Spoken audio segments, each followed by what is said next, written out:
So great to be with you guys today. And yeah, as soon as I get that little plus sign that says, "Hey, we're having a room today," I'm in. I get up and start the day early. So yeah, this is a great topic. Preparing for the assault. I love the assault part of it. One of the things that I just recently picked up on from my coach and was talking about, the first day of the new year having a mad day. So this is that assault reminded me of my mad day, massive action day, and just taking that first business day of the year and what is the massive action item that we're going to take and just focus on that for the day. So just looking at the business and everything in your plans that you want to accomplish and taking that first jump right in and going. So I'm all excited about Mad Day in my world, which is I believe that's going to be the fourth for me. So anyway, taking a lot of friends and agents through that. And then, so just the prepare part of the title. I mean, first thing it hit me on was this is my prepare week. I always mentally set aside Christmas to New Year's. That week seems to be where I don't have a ton of people calling to go look at properties and all that stuff. So it's the best break in the year if I'm going to have one. And I just focus on, I mean, it's going to sound basic, but clean up the database. But when I say clean up the database, I am literally going through my database A to Z and just doing a skim over to see if I'm missing information. This is one of the funniest things I've heard about real estate agents is we have databases and 95% of our database doesn't have addresses, but we sell real estate. That part just doesn't make sense to me sometimes. So it's for me, it's always focused on the address because my main focus, the only reason why I really want to put somebody as my database is so I can just write a note to start the relationship. And, I already know 98 to 99% of the people I meet today are not moving today, but they will all be moving sometime in the next 5, 7, 10 years. And just to put that in perspective for other businesses that are listening as well, I mean, I always put that in perspective that everyone will need our service at some time in their life. Otherwise, we wouldn't be so passionate about whatever it is we're supporting and making available. So we know everyone will need our service, our product, or whatever it is at some point in time. So it's to figure out what that is. For real estate, it's every 5 to 7 years. For mortgage people, I say it's every year. You could have your interest rate evaluated every year, and you might be able to drop your payment two, three, $400 a month, whatever it might be.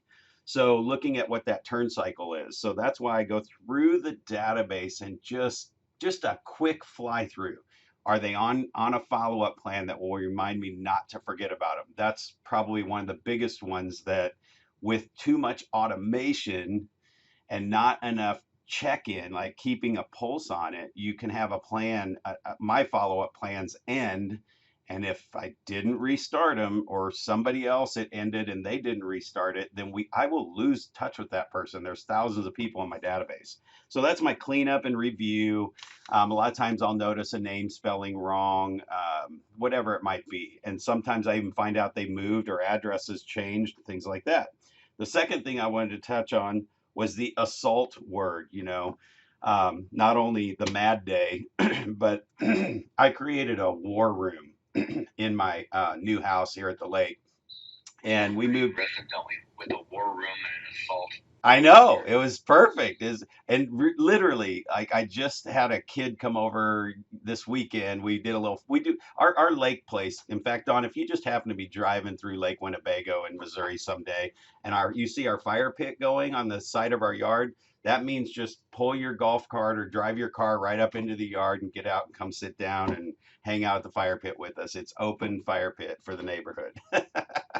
So this war room, when we moved to the lake, I had this big room. I mean, it has a conference table in the middle of it. I've got one corner that has the three screens desk that I work at most of the time, and that's just my main working station. I got another one of those desks, both of them all raise up or lower. And so I've got another set of computers for my coaching stuff. I mean, I've got cameras in every corner of the room. So this is my war room year where I'm going to really, I've got all the cameras set up, got all the equipment, everything's set up, but it is not functioning yet as a media center for expanding, the message I want to share with the world. And that is that real estate agents can sell 100 homes a year. Every single real estate agent on the planet can sell 100 homes a year. It's already sitting there in front of them. And our industry, the real estate industry, has tricked us into looking for the next deal and passing up the 98%, 99% of the people that are going to definitely move. They're just not moving right now. And so, real estate's kind of set itself up where everybody starts out in the hole and you got to work yourself out of the hole. And you're always looking for the next deal to get things going, and you're passing up 100% conversion on everybody. So that's my message. The War Room's going to bring that. And then the last thing I'll just say is just right back to what you said, Don, hanging out here too long. And I literally wrote down the second you said that, how many big visions, really big visionary things did I have in the last 2 years that I haven't really put in place? Because we were, constrained and stuck inside. I mean, this time last year, I was sitting in this war room, living in here for 10 days with COVID. And I just had to quarantine myself from my family. It was a pretty, I consider it a pretty easy run. Didn't feel any different than a cold, but I couldn't leave this office. And I thought I was going to get so much done. But yeah, that thing, that it'll wear on you.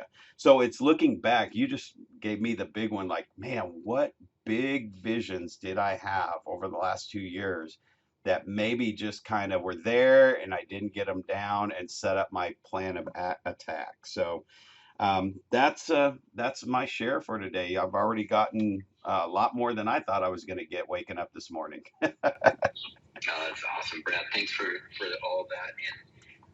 And I think there is. First of all, I love you're the tactical guy, right? So you're the guy going right for the cleanup and the actions that we're going to take, and I love that. Of course, there's some big picture to this, right? In the prep, and then I love what you said about going through the database.